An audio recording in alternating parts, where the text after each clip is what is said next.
Hello, everyone. My name is Babak Ardalan.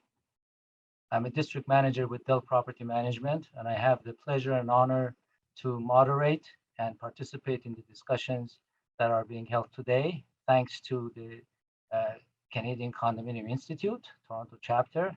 And I have the honor and pleasure of being together with Deborah Howden, who is a partner at Shibley Righton. I want to welcome everyone to this first webinar of 2022. And the title is Tackling Human Rights Challenges in Condos. Before we start, we want to thank our CCI Toronto sponsors. The sponsors are First Service Residential, Elia Associates, PC Condominium Lawyers, McIntosh Perry, Reed Jones Christopherson Ltd, Shibley Righton, Wilson Blanchard Management, Atrans Council Insurance Brokers, Deo Condominium Lawyers, Normac, Scion Coulter Engineers and Building Sciences, CWB Maximum Financial, Gardner Miller Arnold LLP, Get Quorum, Maple Ridge Community Management, and Suncorp Valutations. So let's begin. Today's topic is, I think all of us have had to deal with it at some point, and it's not going anywhere. I tried to cheat a little bit and do a little bit of Google search to find out that the United Nations General Assembly of December 10th, 1948, made a resolution that was needed to ensure that human people were respected and had some basic rights. Once I read through them, if you think of a few places, you will realize that we're still not there. According to the human rights, there should be no difference, and there should be equal rights for people of different races, sex, color of skin, the language you speak, your religion, your opinion, where you come from, your property. You have to have the right to life and liberty, freedom from slavery and torture, freedom of opinion and expression, right to work and education. We should all be equal before the law. I can think of a number of places where these things are missing. I understand that a few decades ago in Toronto, right here in Toronto, there were ads on newspapers advertising apartments for sale, apartments for rent, no dogs, no certain ethnic groups. I can see, I know that not a long time ago, not too long ago, women were not allowed to vote in elections. So these are the areas that the human rights was supposed to address, is supposed to address. And that's why human rights is a good thing. Despite everything else that you're going to hear throughout this session, it is a good thing. But the unfortunate side of it is when certain people try to take advantage of this good thing. And that's what we're going to discuss. We're going to present a few situations that have some things in common. And hopefully, at the end of this session, we have shared some situations. We have tickled the thought process for the audience to a point where you can feel better prepared and a little bit a wider vision of everything that can happen, your options, so you can address those situations better.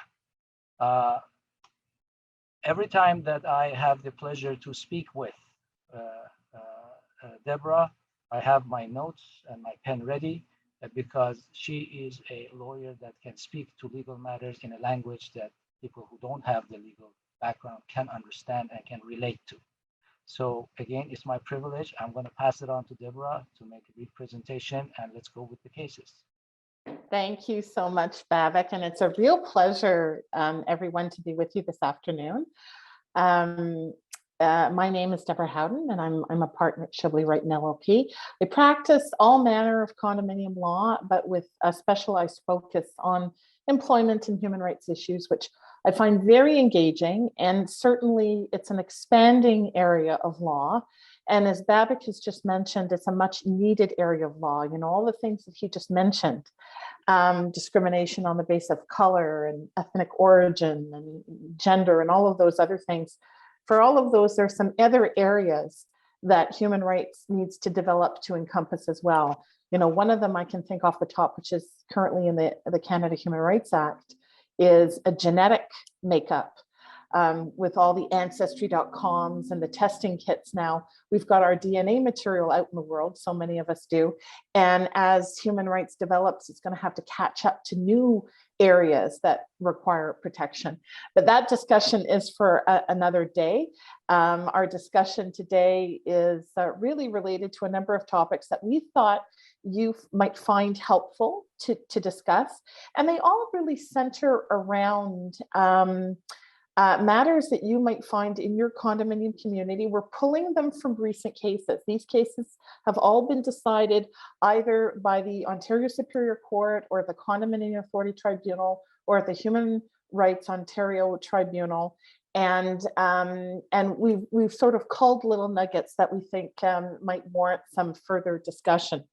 So the first set of cases really revolve around jurisdiction a little bit, but don't worry, they're not dull, and they involve a whole host of other issues. We're not going to focus on the technical side, even though the law can have a technical side. And the first case, and you'll get the slide deck, so I'm not going to, you know, bore you with the proper legal citation, but it was a CAT case, a Condominium Authority Tribunal case, involving an owner named Solomon. And the owner was requesting an accommodation for an oversized dog. The owner had an oversized dog to meet a mental health disability and had begun an application at the Human Rights Tribunal of Ontario. Well, the corporation caught wind of this application and thought, you know what, I don't know that we want to wait for the Human Rights Tribunal to render a decision in this matter. And so we're going to go ahead and we are going to bring a proceeding at the CAT for compliance with the corporation's rules. And they did that. And the issue was, can the corporation, in fact, go ahead to the Condominium Authority Tribunal in circumstances where the owner has already chosen that they want to resolve this dispute at the Human Rights Tribunal? And as you might expect, the CAT accepted jurisdiction. They said, yes, even though the Human Rights Tribunal proceeding was commenced first, we will take this case. And the reason we're going to take it is because the cases are still very much in the early stages. And so let's use this CAT process to determine the dispute. Why would the corporation want to do this? Well, from my experience, it's way faster. Pardon me, I just got an application in last week that was filed in January of 2021. So it's taken a year for the application to funnel through to me from the Human Rights Tribunal. They're very, very backed up. And the CAT does tout a faster process in most cases. And then depending on how fast the proceeding is, potentially costs are saved. So the takeaway on that case is, just because a party has started a proceeding at the Human Rights Tribunal doesn't mean you have to leave it there. You might be able to start the same proceeding elsewhere, especially if it's in the early stages. The other case that's sort of linked to this, and then, you know, Babak is going to chat with us about what some of the practical points are, is Martis. And this is a case that also went to the Condominium Authority Tribunal. And the case is good for two reasons. One is the form of policy that existed with respect to a restriction on emotional support animals. And then the other one was just the accommodation more broadly. So it's a good segue case. So let me tell you about it. So the corporation had a no pets rule, but it also had a service animal policy to address service animals. And under that policy, there was a weight restriction of more than 25 pounds. So you couldn't have a service animal, assuming that you could meet the exemptions under the no pets rule, your service animal can be more than 25 pounds. Well, the owner's young son had a small Labrador puppy that would, of course, grow to exceed the weight limit. We know that Labradors typically are not 25 pounds or in excess of that, maybe 60 to 70 pounds. So, so the owner went to the cat and the corporation applied to dismiss the application on the grounds that the tribunal did not have any authority to decide a matter relating entirely to human rights law. This was a case that was decided in the early days when the jurisdiction of the cat was expanded. So we know now unequivocally that the cat is accepting these cases. But you might say, who cares about whether or not the declaration is involved? As long as it, related to a pet, isn't that within the cat's jurisdiction? And now we know that that's the case. But before they didn't, because it had to be related to the governing documents, meaning the declaration, the bylaw, or the rule. In any event, the cat dismissed that corporation's motion out of hand because any request for an accommodation that's made in the context of a rule or a policy is going to fall within the jurisdiction of the cat, and we now know that. But the more meatier pieces of that decision relate to the service animal policy, and there are a few takeaways from that. The tribunal did find that the service animal policy was invalid and unenforceable. Why? Because it actually had to be passed as a rule. So under the Condominium Act, under Section 58, rules are supposed to do two things. They either promote safety, security, or welfare of the owners and the property, or alternatively, they prevent unreasonable interference with the use and enjoyment of the units, the common elements, or the assets of the corporation. And that's what this service animal policy was doing. So the cat said, you can't pass a policy that should normally be a rule. And so they ruled that the policy was unenforceable. But even though the corporation could not rely on the policy, and this is the important piece for our discussion today, it did still find that the corporation could impose reasonable restrictions on the accommodation. And one of those reasonable restrictions was the 25-pound weight limit, that there was no persuasive or reasonable evidence that the young son who had the emotional support dog, the Labrador, needed for that dog to be a Labrador as opposed to a smaller breed. So the takeaways are, when we're talking about human rights and you want to do policies, they really should be rules, so if you're looking at a service animal or a pet policy, get them passed as rules if you want to avoid a challenge to them. And then the second piece is, if you have a weight restriction on dogs or other animals in your declaration or in your rules, and you're dealing with an exemption request, make sure you involve counsel, because there might not be a need to accommodate the overweight service animal. So Babak, over to you. Yes, I'm taking notes. I think that when we turn the table around and we look at these two situations from the eyes of a director or a condo manager on site that has to deal with these situations, the first important item that came to my mind was the importance and the necessity of policies and or rules.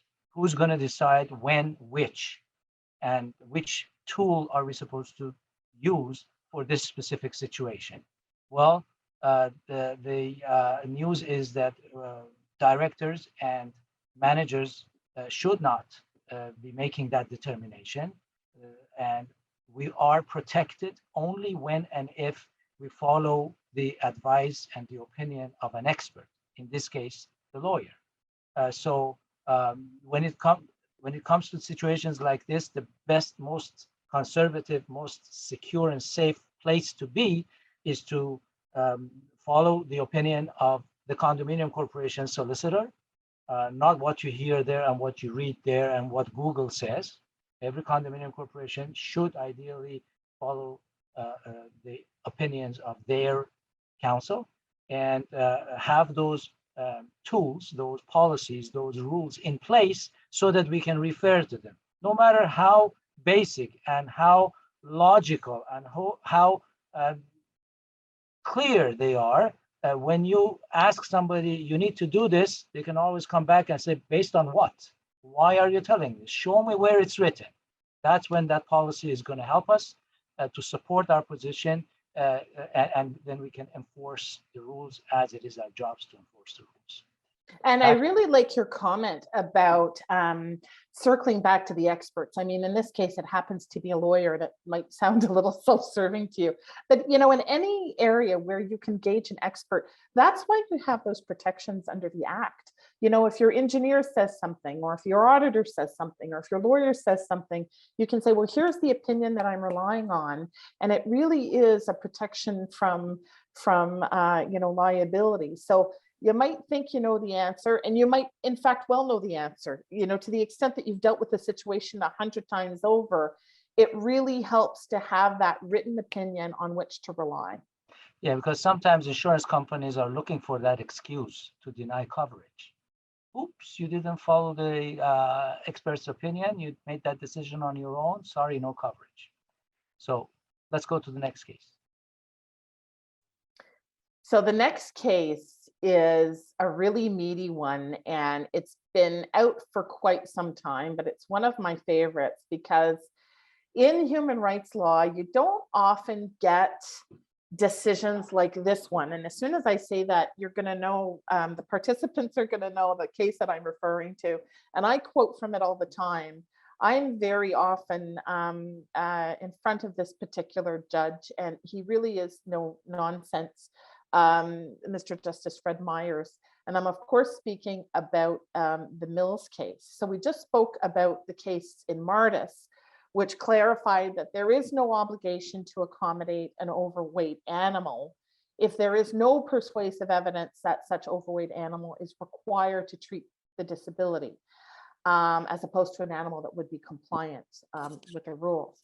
But the Mills case demonstrates also that there is no obligation to accommodate a disability that results in harassment or oppression or unreasonable levels of disturbance to the other unit owners and residents, because that would constitute undue hardship. And that's in fact what the judge said in Mills. So for Can those, yeah. Sorry, I'm here speaking on behalf of the staff. Can I just add this category of staff? Other residents? Yes. And staff. Thank you. Staff, including employees, contractors, and also visitors to the corporation. You're absolutely right. So in the Mills case, the owner had really been engaging in threatening behavior as against the directors and, to Babak's point, the corporation's contractors for years. This wasn't an isolated event. So this included threatening to send asbestos even to people's homes, and sending relentless emails to the board of directors, playing audio recordings on loop for hours at a time in the common elements and elsewhere. And that was at a volume that was heard by everybody in the community. And so the corporation had enough. And so they made an application. This is a decision of the Ontario Superior Court, as I've said. They've made an application for an order, which was really an injunction. And they wanted the order to say the owner is going to stop posting notices. The owner is going to stop playing audio recordings in the common elements. He's going to refrain from threatening the board or from communicating with the board except during an emergency. And the court granted all of those restrictions. Mr. Justice Myers did, with one exception. The exception was that his real estate counsel had to be permitted to email the corporation in relation to the sale of his unit. but for no other purpose. So it was a real slap on the wrist. It was a very firm statement about the nature and extent of the harassment that the directors, the staff, and the residents had been experiencing for quite some time. And the judge even went so far to say that the emails were oppressive under the Condominium Act. And even though email was a suitable form of communication, given his disabilities, the volume of the emails overwhelmed the personnel and exceeded any reasonable expectations, and so amounted to undue hardship. So remember, it's not just the content of communications that can be harassing. Sometimes we look for an email, and if we see, language like "you're stupid" or "you're incompetent," we say, okay, that's harassing. But it's not just the content of communications that can be harassing, but the frequency of them. And I bet Babak has stories about that. So while the court recognized that the owner's actions were likely related to his disability, and that's important, right? So his disability is causing some of this misconduct. It didn't matter, because what the court said, and I love this statement, and I've been quoting it ever since the court came out with it. But I'm gonna read. I just have it up here. But here's what the court said: a demand for accommodation is only one side of the community living equation. It's only one side. People are required to recognize Mr. Mills' disabilities, he was the owner, he was the owner, and aid him accessing their goods and services to the point of undue hardship. But the duty to accommodate does not eliminate altogether the other party's rights and the need for Mr. Mills to obey the law and the rules of the condominium. A right to accommodation to participate in the community is not a license to harass, to oppress, or unilaterally dictate rules for how the condominium community behaves. So I love that statement, because before this case, you sort of had to search high and low for this very powerful statement about the extent of an obligation to accommodate. And I suppose the takeaway, and many of you who have heard me speak before, I feel like this sort of has become my human rights mantra, that the obligation to accommodate doesn't mean you have to tolerate bad behavior. It does not mean tolerance. You don't have to tolerate harassing behavior like in Mills, or you don't have to tolerate unsafe conditions. It means that you have to try to provide support so that the unacceptable behavior stops. And if that doesn't work, then you might just be at an undue hardship level. So Babak, I bet you have stories about trying to accommodate very difficult people. I don't know where to start, but the one thing that I want to caution everyone against is to get engaged into this back and forth, because we are being, as staff members, as managers, as directors, many times personally, are under attack by this kind of threatening behavior. And we sometimes get engaged into taking this matter personally, and it becomes a fight, a personal matter. But we shouldn't forget the other aspect of the situation, where we need to remain compassionate. This is regardless of what they do and regardless of their behavior. It started with them being victims of this disability. So we have to make sure that at all times we can turn the table around and we can understand the limitations, the disability, and then try our best to, on the other side, protect the rights of the poor other people who don't have that disability, who come to their place of work every day and are entitled to a safe place of work without being harassed, without being abused. So it is good news from the judge who made this ruling. It is very welcome news, but let's not get tangled into this fight, I win, you lose situation, because we are still responsible as managers to serve this individual with the disability. As directors, we are representing that unit owner as well as the rest of the unit owners. However, we have to find a solution which is fair, compassionate, human, and understand their needs as well, and hope for the best. Every worker in Ontario is entitled to a safe place of work. No one should be subject to this any kind of threatening behavior, bullying, and insults, let alone being disrupted and being interrupted so that you can't do your work. So let's keep all of that in mind. And once we look back at whatever we did to manage this situation, we want to look back at that situation and feel proud of what we did, because we kept that humanity aspect of it alive. I think that's such a wonderful point to make, and I couldn't agree more. And, you know, part of the push and pull with this particular case is that there might be a tendency, and we talk about stigmatization, right, of mental illness or disabilities. And we say, geez, if you have a disability or you have a mental illness, then you could become like this particular, owner. And the reality is, if you look at case law and you look at the incidents you deal with, in many, many cases, if not in most cases, you're just dealing with somebody without a disability who's just a jerk, right?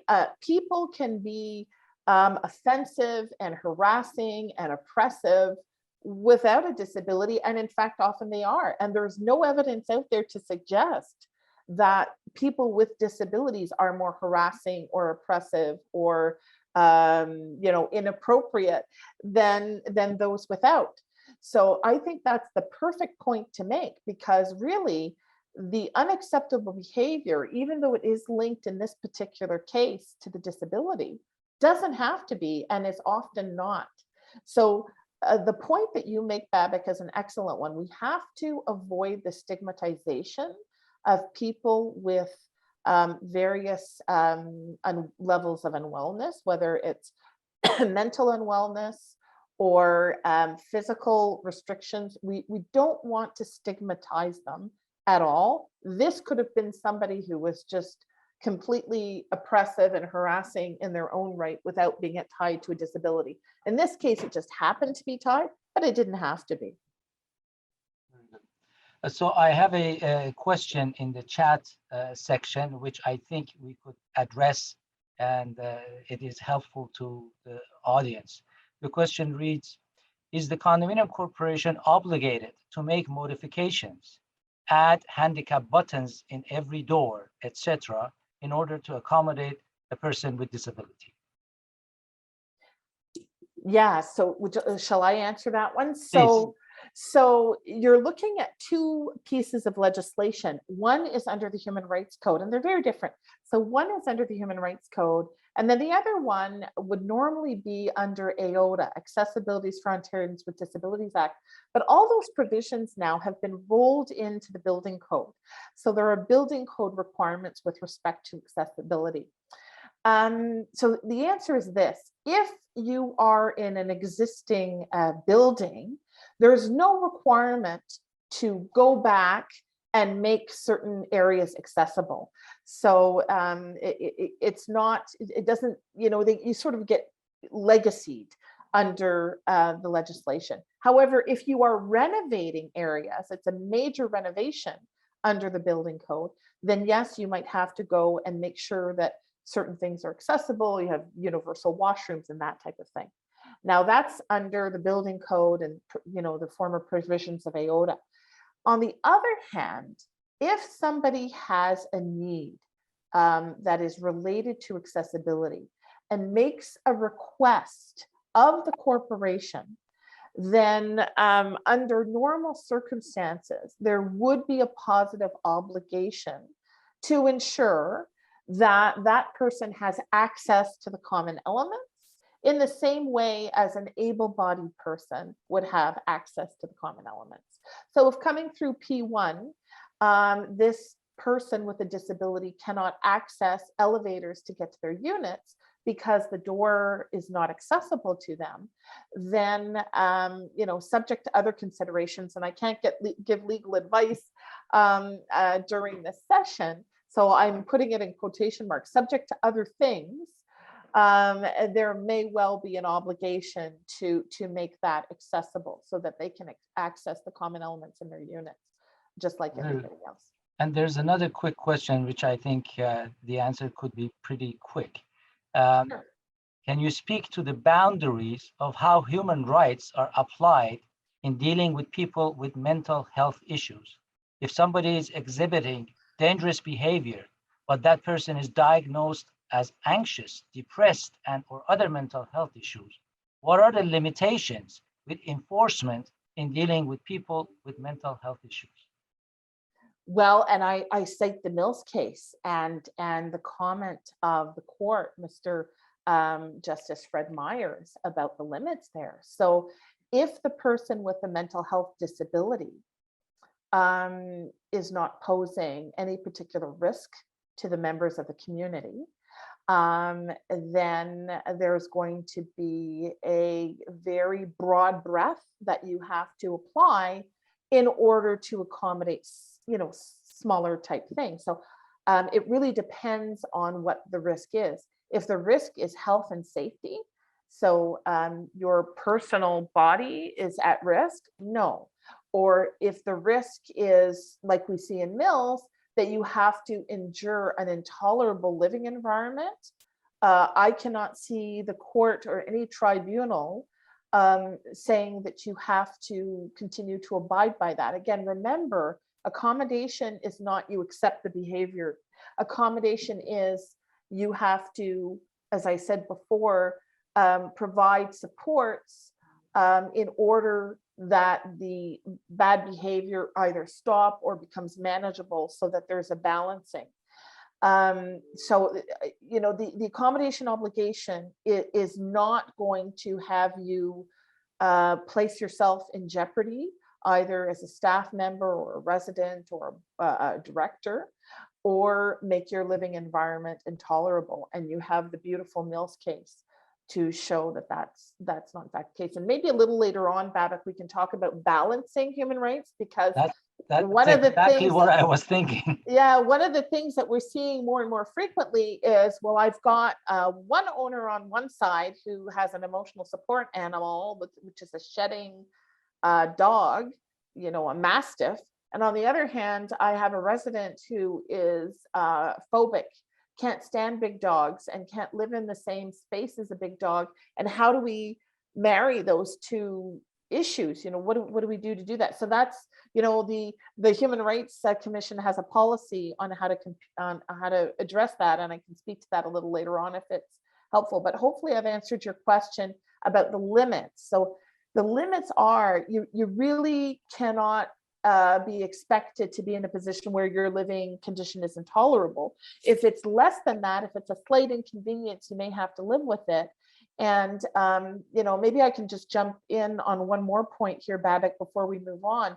But one of the questions I get a lot is, people will say, Deborah, you always talk about undue hardship and the level of undue hardship. Can you tell us what that is? What is the definition of undue hardship? And Can I answer? Yes. It's a moving target. There's no real answer to it. It's a moving target. So many people are surprised to learn, maybe not our panelists today, but so many people are surprised to learn that there is no statutory definition of undue hardship, that you can't open a book and see there it is. It's a very organic test, and it's going to be decided on the facts of each case. So that's what makes it difficult to grapple.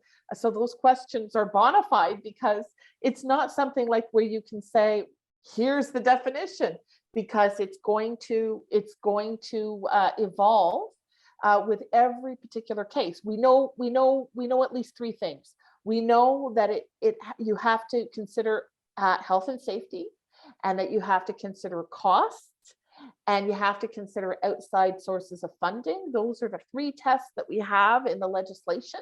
And if you are at the Human Rights Tribunal, do not talk to them about anything else, because that's what they want to hear. They don't want to hear about other pieces. If you were at the Ontario Superior Court and you're in front of Mr. Justice Myers, he will consider the entire situation, including things that might be beyond. Typically, the court will consider things that are beyond those three criteria. But the moving target, as you say, Babak, is what makes that standard so difficult to grapple with in individual cases. Yeah, and I'm going to suggest that we cannot and will not provide answers to all the questions and resolve all the issues related to human rights in today's session. But hopefully we will at least start the juices flowing, start tickling the brains and get the thought process into it, so that at the end, we're all better prepared to face these situations. Well, let's go to the next case. And actually, it's really opportune, because I don't know which of our participants talked about balancing human rights and the limits, and what do you do in those circumstances, because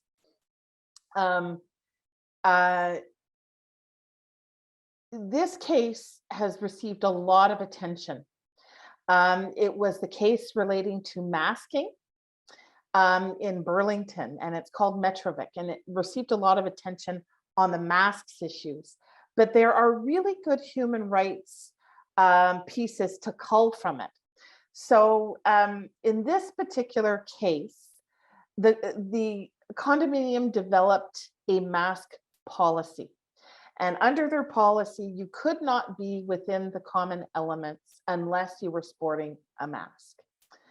And what the court held was that the board's decision to develop a mask policy was not only reasonable, but was necessary in the circumstances. And I know what you're thinking. You're probably saying, what about the issue you just raised about making policies rules from the Martis case? That issue was not raised in this case, actually. And had it been raised, I think there may have been a different finding on a certain level. But the issue was not raised in that case. And the court found that the owners who said that they could not wear a mask because of medical reasons, the court found that the owner's evidence on that piece wasn't particularly compelling. The medical documents that they had provided wasn't particularly compelling, and I'm not sure they provided much evidence, quite frankly. But the court had the practical problem of the fact that the municipal bylaw did not require evidence of disability. And so how do you compel an owner to wear a mask to get in and out of their unit? What are you going to say? You can't leave your unit unless you're wearing a mask, or you can't go to your unit unless you're wearing a mask? It's a real practical problem. So as I mentioned a little bit earlier, the Ontario Human Rights Commission has a policy on balancing rights. And here I'm going to share the key principles with you. But what I found the court did in this Metrovic case is used King Solomon's approach and fashioned a balanced remedy such that owners did not have to wear a mask. These particular owners, not any owners, but these particular owners did not have to wear a mask while traveling by the most direct route from their unit to the main entrance of the building or to their parking lot. However, they had to wear a mask in the common spaces in any other case. And you would have seen this case. This case is not, it's a recent case, but it's received a lot of attention. But what I wanted to focus on for the purposes of the lunch hour today was what I just mentioned a little bit earlier, this policy on balancing rights. And what the commission has said is there are a few principles, but here are the ones that I think are really important for our discussion. One, you have to aim to respect the importance of both sets of rights.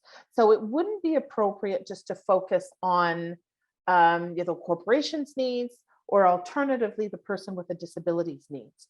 You have to look at the entire picture, and no rights are absolute. So nobody can say, well, I have the right to quiet enjoyment, that's it, and it can't be infringed. No rights are absolute, says the Ontario Human Rights Commission, and they're right. And also, there is no hierarchy of rights. So the right not to be discriminated against on the basis of a disability is not greater than the right not to be discriminated against on the basis of sex, or on the basis of family status, or on the basis of any other prohibited ground in the Human Rights Code. And then the last principle I want to share with you, and then Babak, subject to what you like, I can go on to the new case, or we can discuss this one. But the core of the right, the actual right itself, has to be protected more than the outer rims of the right. That sounds, hocus pocus. So what am I talking about? Okay. If you have a right, for example, to an emotional support animal, because you have a mental health disability, if you have that right, then the right of another person to live in a building where there might be mild exposure to pet dander on an infrequent basis would be more a peripheral right rather than the core right. So I don't know if that makes sense, but those are the terms that the commission likes to use in its policy, the core as opposed to periphery. And so some of those pieces are how you end up balancing competing rights. And by the way, competing rights aren't always human rights versus another human right. Sometimes it's a human right versus a different type of right. So you don't have a human right, but you have a right to quiet enjoyment of your unit and the common elements, for example. So there are all sorts of balancing acts that have to take place in terms of addressing this. Babak? Okay, there were two little things. Had a comment that wanted to distinguish and suggested that it would have helped to use the term disabled person versus handicap. I totally agree.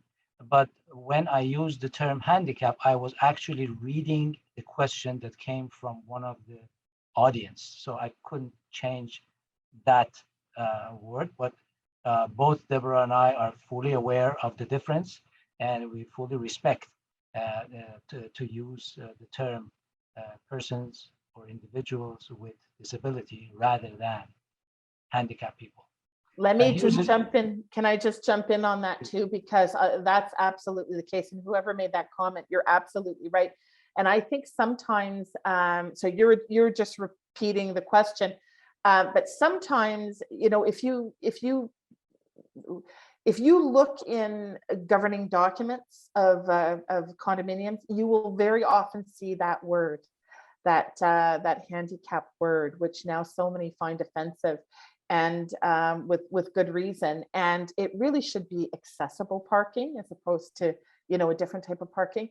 And it really takes sometimes the law and documents to catch up, right, with language that's respectful. And anyway, so I just mentioned that I agree with you, Babak, of course, and I encourage anybody who's listening, if you do run across that older language, try and use accessible as opposed to that term, because it can cut a little bit. It's like any other aspect of the culture. It's a living entity, and it grows with time, and we have to evolve it. We have to improve it to eliminate certain terminology and replace it with more appropriate terminology. So point taken, and thank you for bringing it up. And here's a question for you, Deborah. Does the corporation have the right to ask for documentation from a medical professional to confirm the need of an emotional support animal? Yes, absolutely. It has the right to ask for, and why? It's because and I'm going to talk about a case that's related to this, quite frankly, but this is, okay, I'm going to share with you, participants, one thing that I think we get wrong, because we always say, as long as you show that you have a disability, you have a right to accommodation, right? Up to the point of undue hardship. So where's the accommodation? What we're forgetting is that's not quite right. It's too much of a jump to say, as long as you show you have a disability, bam, you have the right to accommodation. That's not what the code says. That's not quite right. What the code says is, if you have a disability, you are entitled not to be discriminated against on the basis of that disability. That's what the code says. It doesn't say, bam, you get accommodation straight out of the gate. And if you show that you are being discriminated against on the basis of that disability, either directly or indirectly, then that's where the accommodation comes in. So why am I mentioning this in response to this question is because sometimes I get medical notes, and the medical note says, dear corporation, this unit owner or resident uses an emotional support animal. Please accommodate. Well, hold on. I need to know a whole bunch of other things, and I suggest you might just need to know other things too before you grant an exemption to your governing documents. One, you need to know, is there a disability? You don't get to know the diagnosis, that no, but you need to know if it's a disability. And then once you know whether it's a disability, you need to know, well, is there any other way to address this disability apart from an emotional support animal? Is that the only form of accommodation that works? Because some of the cases that we're going to talk about today, remember, you're entitled to an accommodation if there's discrimination, either directly or indirectly, but you're not entitled to your preference of accommodation. That's a key thing that people forget. So I'm talking a lot, Babak, but yes, you are certainly entitled to ask for medical documentation to prove the requirement to accommodate and whether you need to accommodate. Absolutely. So the common denominator to everything that we're discussing here is trying to find that virtual line that separates the goodness that the human rights discussion brings to the society versus the other side of the line where certain individuals try to abuse that accommodation for personal interests and play the game, as we say. So that's what we're hoping to establish here, to give you more tools to manage that situation. Deborah, you want to go to the next? Absolutely. So this is actually a case that our offices argued. It's a case that went to the CAT, and the segue, your questions, by the way, are fantastic because the segue is phenomenal. This is exactly the case that demonstrates that you are entitled to an accommodation, but not to your preference of accommodation.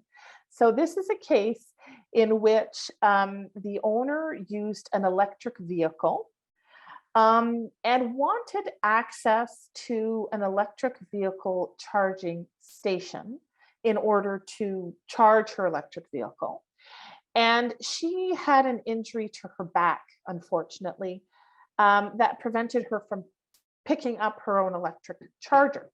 So for years and years and years, the condominium corporation allowed all residents to use the electrical charging station, but then they determined that they actually didn't have access under the shared facilities agreement, and so they banned all residents from using the EV chargers.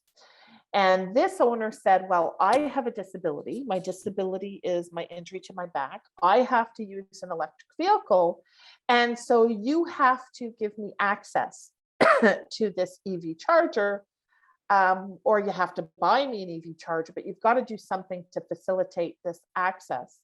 So the corporation proposed several accommodations, including her own standalone charger, but at her expense. They weren't going to pay for it. And they proposed communal hubs for which the residents would pay part of the expense. And, none of those was workable for her. So the court held that, this is interesting, and remember this, but the court held, I'm saying the court, it was the tribunal, so forgive me for that. The Condominium Authority Tribunal held that the owner was seeking an accommodation due to her choice of an electric vehicle. So this should really remind you of the ruling in Martis, right? Where you don't need a dog over 25 pounds. It was her choice to have an electric vehicle. She hadn't demonstrated that the electrical vehicle was related to her disability. And again, I'm going to remind you that the code protects people from discrimination on the basis of disability in selected areas. But before there can be a discussion of whether you get accommodation, you first have to demonstrate that you're being discriminated against on the basis of your of that prohibited ground, in this case, a disability. So the three-step process would be, is there a disability, number one? Number two, is there discrimination on the basis of that disability? And number three, if yes, is there accommodation that is available up to the point of undue hardship? So the key takeaway in that one is really, you don't get to identify your own preferred form of accommodation. If the accommodation meets your need, then that has to be put in place. But just because you have a personal preference for something like an electric vehicle, that doesn't mean that you're going to get an accommodation on that, because you actually have to tie that choice to the disability. This is exactly when another example of when people have adopted the approach of me, and I don't care about anybody else, just me, and then they take advantage of the provisions of the human rights to claim discrimination. We've had a situation where the use of the gym facilities was limited to residents only because of the COVID restrictions at a certain phase many months ago. And this young lady would authorize fobs and keys to people who we could see clearly on the video cameras that these people drive in, go to the gym, and then get in their car and go back. They don't reside here. And as soon as the matter was documented and communicated with her, oh, you're picking on me because I'm from this specific ethnic background and because I'm a single mom. No, we're calling you because you're in violation of the rules and regulations. It's got nothing to do, but they're very quick in pulling in these excuses and these approaches to claim that that they're being discriminated against, which is the abuse part of this very good thing that we call human rights. It's a good thing. The message is it's not a bad thing. It's a good thing. But unfortunately, certain people take advantage of it. And that's the dilemma that as service providers and as directors, we have to deal with almost on a daily basis. Yeah, and what I find too is that, you know, we're so used to saying, okay, prohibited ground, accommodate, but we're forgetting that there's a process and that accommodation is not automatic. And how many times, you know, if I had $10 for every time I heard somebody say, I am affected by prohibited ground and therefore you have to accommodate me, I wouldn't be practicing law, I'd be a billionaire. Because you forget that, well, that's actually not what the code says. The code has a different approach to it, and it's what I just mentioned. So again, if you wanted some discussion around that, have a look at the CAT case involving Kong, and you'll see it in your slide deck. And you should really reference that case because the adjudicator was very good at pointing out you know, where accommodation comes in and the obligation to first show discrimination. And I think it was properly decided. Let's go to the next topic. Sure. Well, the next one is an interesting one, just to get out of the realm of service animals and, you know, other things that we might hear quite a bit about. This is actually a decision that came out of the Ontario Human Rights Tribunal. And you don't see those as often as you're going to see CAT decisions or Ontario Superior Court decisions. So we pay attention when we have the tribunal respond to something. And the interesting situation around this one involved holiday decorations. And you might think, okay, that's a little esoteric, but quite frankly, around the holidays, I get a lot of questions from people about, religious symbols on doors and, what can be allowed and what can't be allowed. In this particular case, the corporation, to celebrate the holidays, put up some decorations in the common areas of the building. And, there were white lights on shrubs, and they put out red poinsettias in the lobby. And the board of directors sent around a holiday message to owners, inviting them to contribute to a thank you fund for staff. And they mentioned that the holiday season was fast approaching. And in this message, they included images of candy canes and a mouse or a teddy bear in a Santa hat. Anyway, you get the picture, right? So it was that type of decoration. There wasn't, a creche or something really overtly religious. Anyway, it was Christmas. It was Christmas. Well, people were celebrating the holidays for sure. So the owner argued that the tree, the lights, the poinsettias, the candy cane, the Santa hats, they were all associated and evocative of, as Babak says, Christmas. And as such, they were Christian religious symbols, and they served to marginalize her, and that she was being discriminated against on the basis of creed. So, and in fact, she used very strong language. I mean, she said it made her feel like a second-class citizen as a non-Christian. And she took issue with the fact that other holidays were not given as much recognition. So I don't know what her particular religion was, if she had any, but this seemed to happen in December. And then what about other times of year for other, non-Christian related holidays? Anyway, her argument was that was discrimination. So what did the tribunal do? The tribunal dismissed the application. And that's something for the tribunal to dismiss an application, because they are very applicant friendly. So if they see discrimination, they will find it. But it was dismissed on the basis of there was really nothing in what the corporation had done to suggest that there were religious symbols. It would have been different if they had put up a creche or something overtly religious, I imagine. But the candy canes, the poinsettia, the mouse, the teddy bear, the Ontario Human Rights Tribunal said that's not really, a Christian thing. Yes, that's evocative of the holidays, but that's not a Christian religious symbol. A candy cane is not a Christian religious symbol. So, and neither were Santa hats. So that is the decision of the tribunal in Landau. And I suppose the takeaway is, while it's important to be sensitive, that, be sensitive to other communities that you have in your condo community. It's not going to run afoul of your obligations under the code to celebrate the holidays. I would encourage people to be inclusive, so if you can put up, other holiday, decorations so that you're as inclusive as possible, that is good.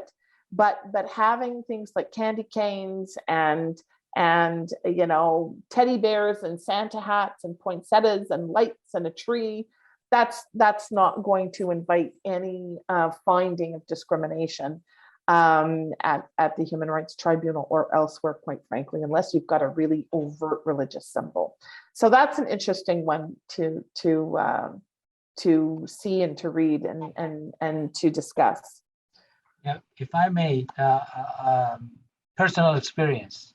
Many years ago, when I was assigned to a community in Toronto to manage a condominium community, I walked into this management office where, because of the predominance of a certain group of residents, of unit owners that came from the same language and culture, the software in the office was English and the language that served them. Every notice and every communication from the management office would be in 2 different languages to accommodate the overwhelming majority of residents so that they can be accommodated, and rightfully so.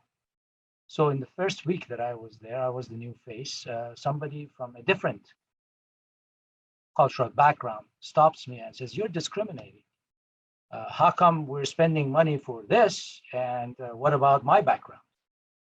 To which I said, I had no real answer. I said, we this is a multicultural community. So there is no discrimination. If you think that we need to do that, send a request and hopefully we'll find a volunteer to do the translation, and I'll be happy to include that language as well. No difference, no problem, by all means. I'm here to accommodate.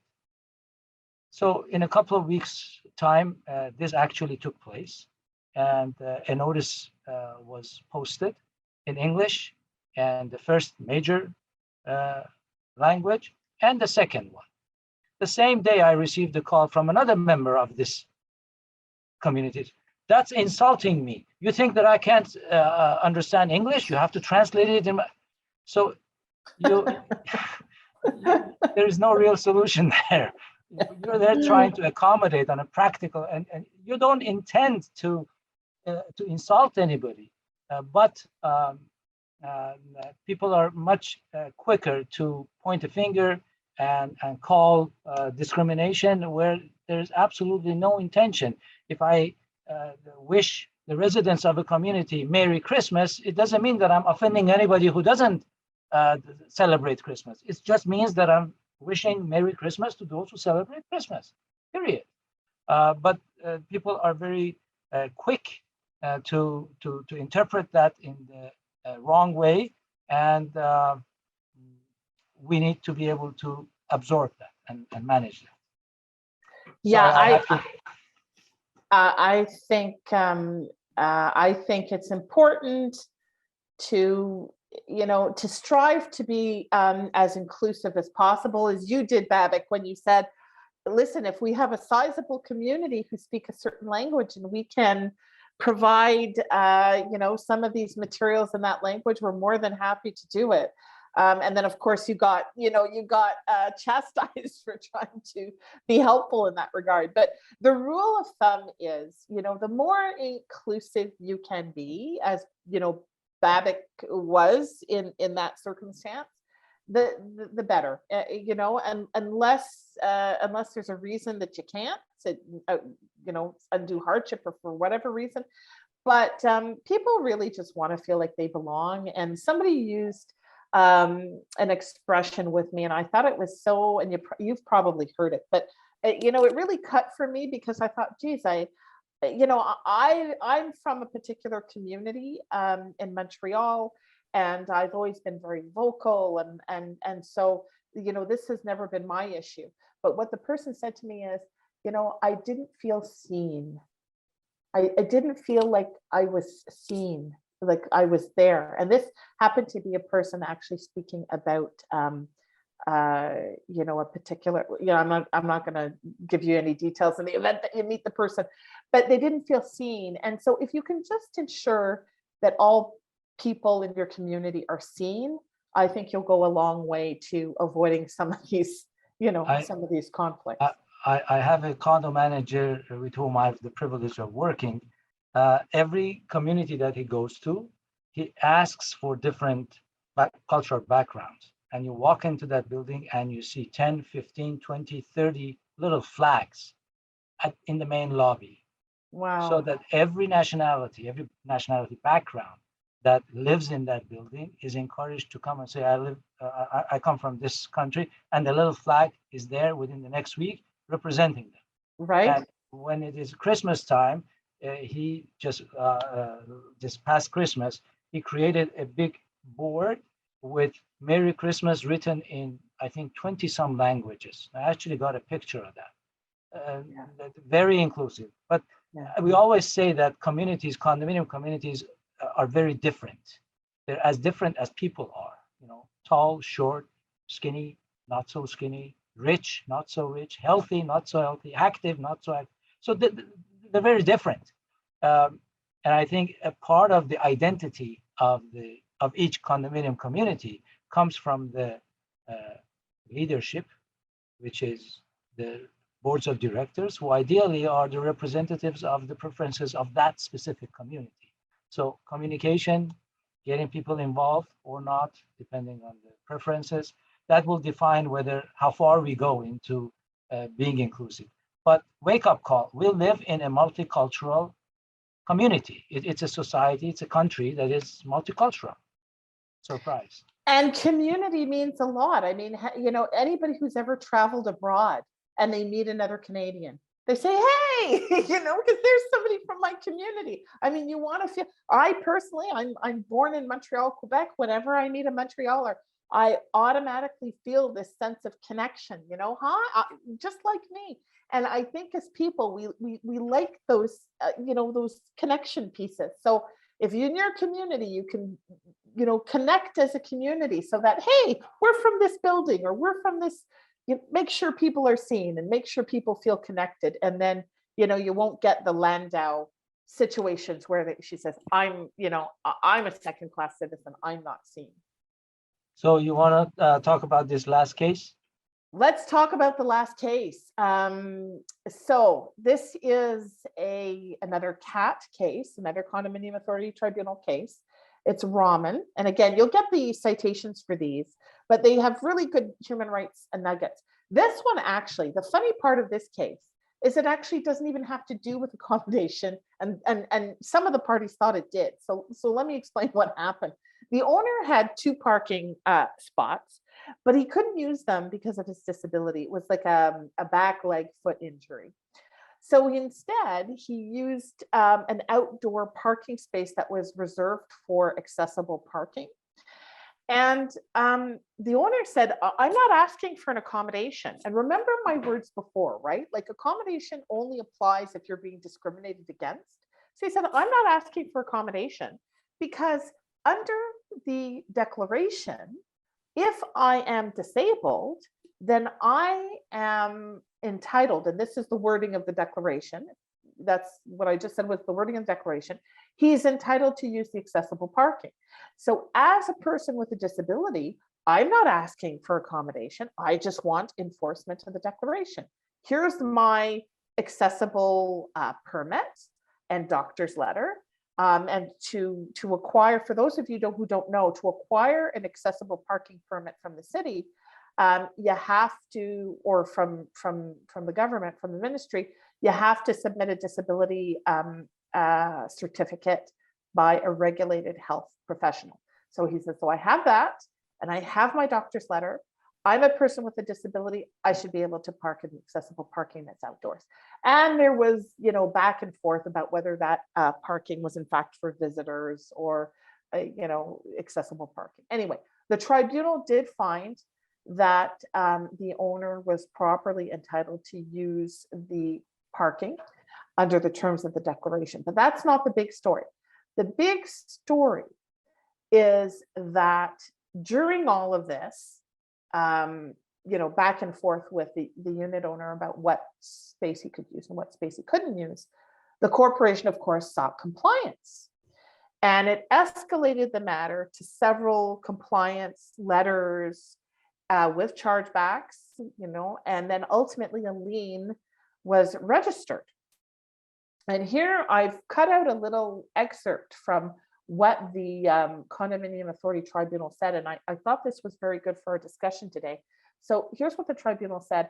At some point in pursuing this matter, the corporation tipped over from aggressively pursuing its claims to harassing one of its condominium unit owners.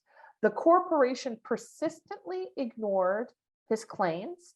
They brushed off his references to the act and to the bylaw. And most egregiously, despite a letter from the owner's doctor testifying to the stress that this was causing him, the corporation registered a lien on his condominium units and is now moving to enforce the lien by selling them. it is important to underscore that both the lien and the notice of sale are being pursued in contravention of the act, said the Condominium Authority Tribunal. And I'm not going to get into that today. That's the whole Amlani issue, ladies and gentlemen. So I won't get into that today. But here's the big piece. The Condominium Authority Tribunal ordered the corporation to pay $1,500 to the unit owner, called their acts harassment, and they had to pay because they were non-compliant. So what do we take away from this case? If you are dealing with a unit owner, and it's not necessarily a unit owner with a disability, but just any unit owner, make sure there's an actual violation of the act or the declaration, the bylaws or the rules, please, before taking enforcement proceedings. Because if you don't make sure that there's an actual breach, you could be attracting cost consequences and liability for being. All right, and I want to go one step before that. Yeah. Make sure there is a policy. Make sure there is a rule. Then there is a violation of that. So many times we because it makes sense, we say, well, you can't do this. Well, where's your policy? Where's your rule? It's true that it makes sense that you can't do this, but where's your policy?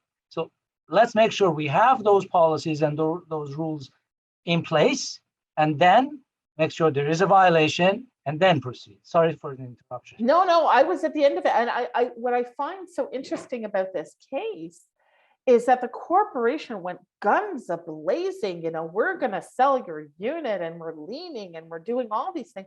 And then, at the end of the day, there was a finding that actually you didn't have the right to do that, corporation. Now, that's what tribunals are for, and that's what courts are for. Sometimes the corporation has a view that doesn't really mesh with what the unit owner's view or their counsel is, and that's acceptable.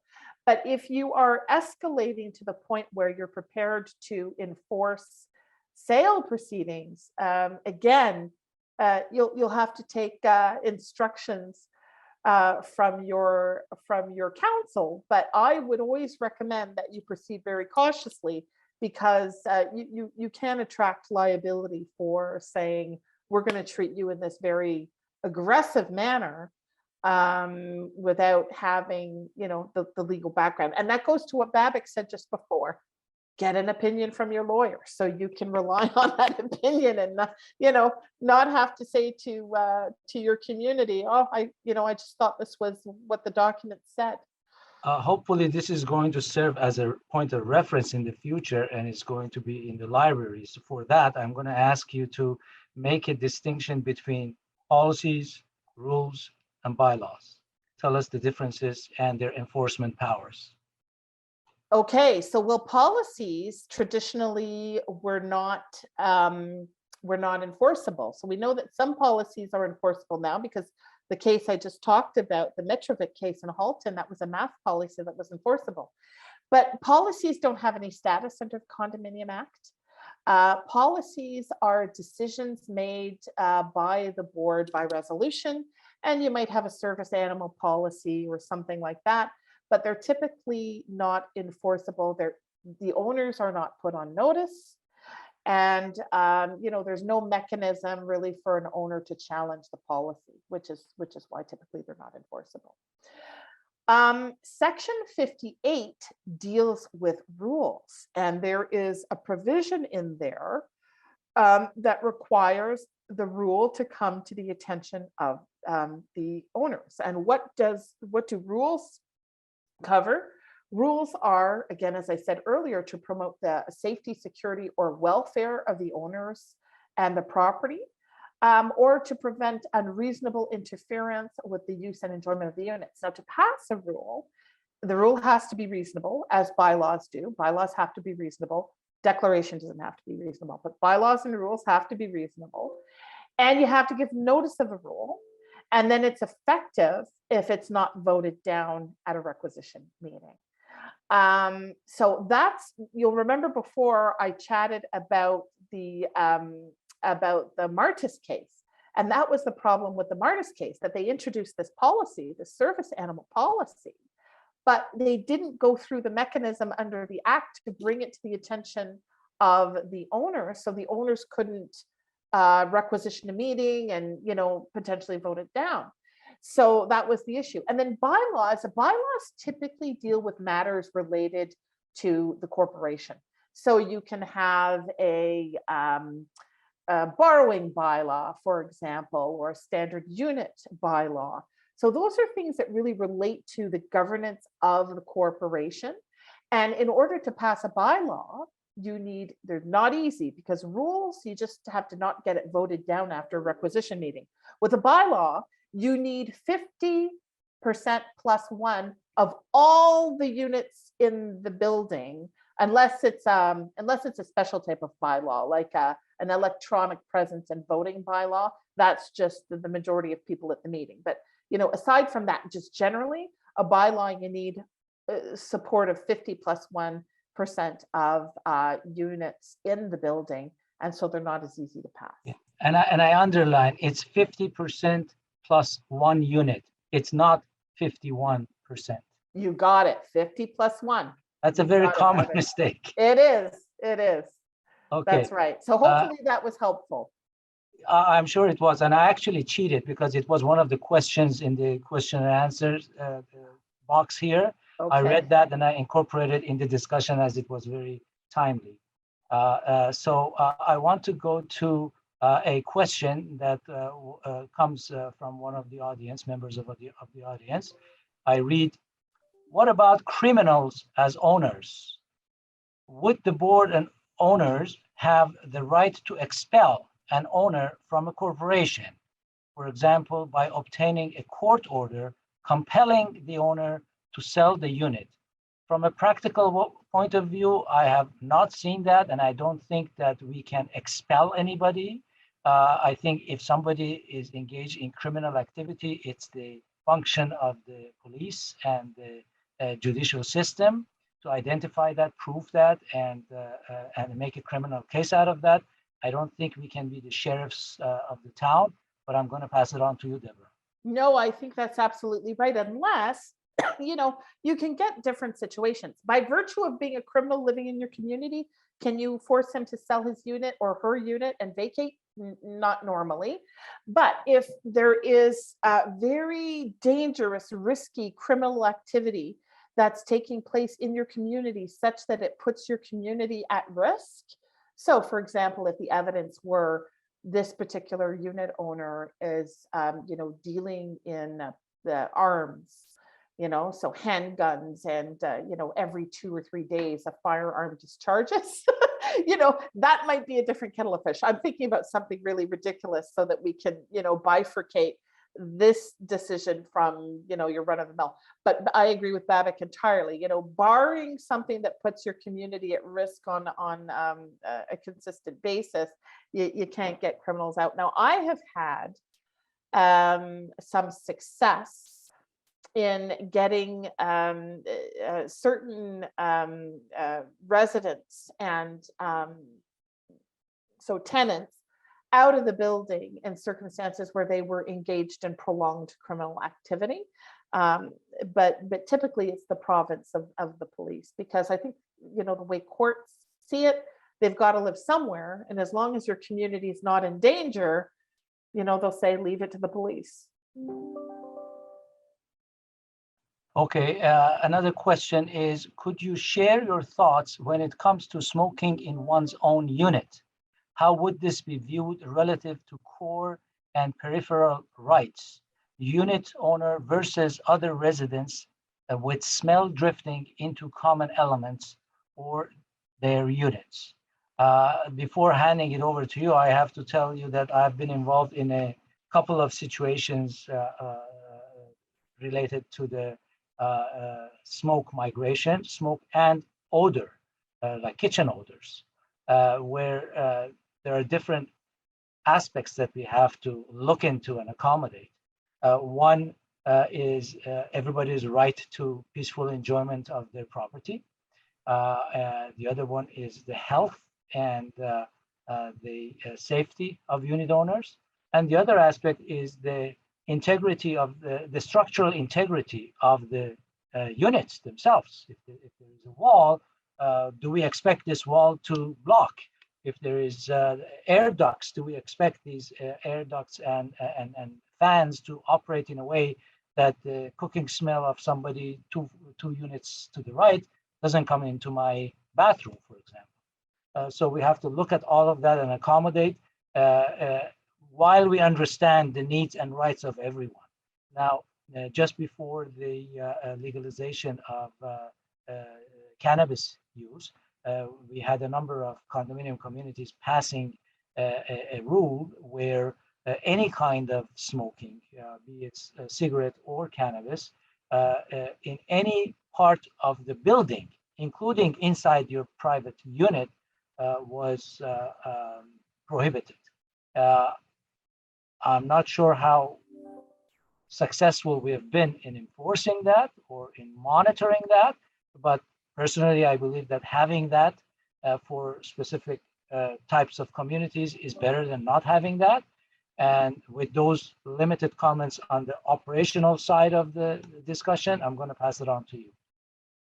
Yeah, and that cannabis issue. So whoever came up with that example of smoke migration, that's a perfect example of where you get the competing rights. You get somebody who, let's just say for argument's sake, says, I need to take cannabis to meet a medical condition, and yet the neighboring unit owner is allergic or is having a hard time with some of the smoke migration. So that's a perfect example.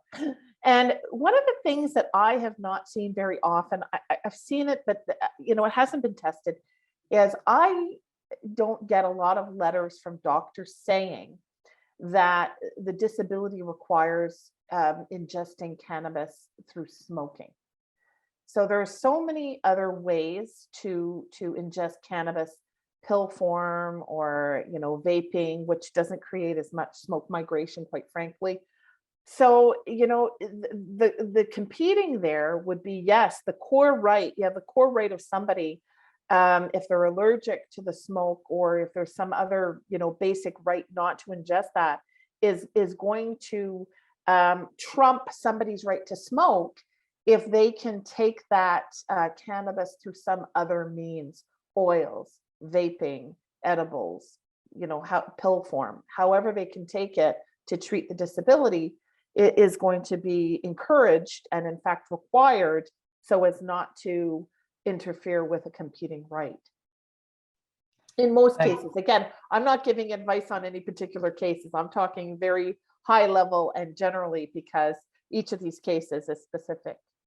Fantastic segue. And that takes me to the next question that reads, is it recommended to post a notice for all different cultures and religions? Are we going to put corporation in trouble if we miss any? We did not and would not make any recommendation. I just brought it as an example in a specific situation where a manager has done that or does that as a habit in the right environment for the right community.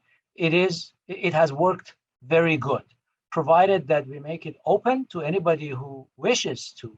We encourage different people in the community from different ethnic backgrounds to come forward if they wish to, and to share their information. And from our part, we'll bring in a little flag to represent them. It's a good intention move, and it can only have positive effect in the multicultural feeling of the community. And we have to be careful.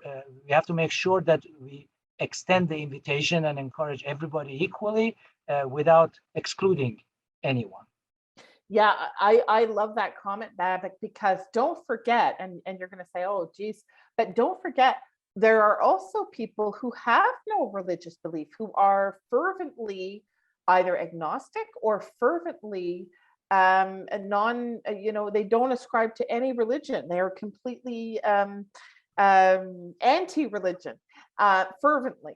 So they also form part of the community and have to be included. So I wouldn't be making any recommendations for religious notices. And I think Babak's comments are correct that, in that particular community that worked. In other communities, it wouldn't.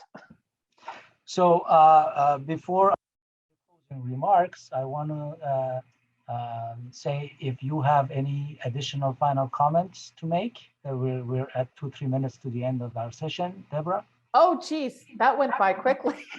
Okay, That went by really quickly. Additional comments. Just, be kind. Be a kind human. And I'm going to strive to do the same. And I think if our communities and others, including people requesting accommodation, could be kind, then I think we'll be a better place in the long run. It was a pleasure being with you today. Thank you. I'm going to read the closing remarks. As this session comes to a close, we would like to thank everyone for their participation and support. At CCI Toronto, we strive to provide you with timely information about the industry and provide you the resources that you need. Stay tuned for our upcoming events and make sure you sign up to the CCI Toronto mailing list to keep up to date with all CCI Toronto initiatives. Registration for the March webinar is now open. The future is now. Get your condo EV ready. That was the title. It is going to happen on Thursday, March 24th from 12 noon to 1:30 p.m. Please visit the link in the chat for more details. I would like to thank Deborah. I've done it many times. I do it again from the heart for accompanying me in today's session. Thank you again to our gracious sponsors. I'm going to read the list.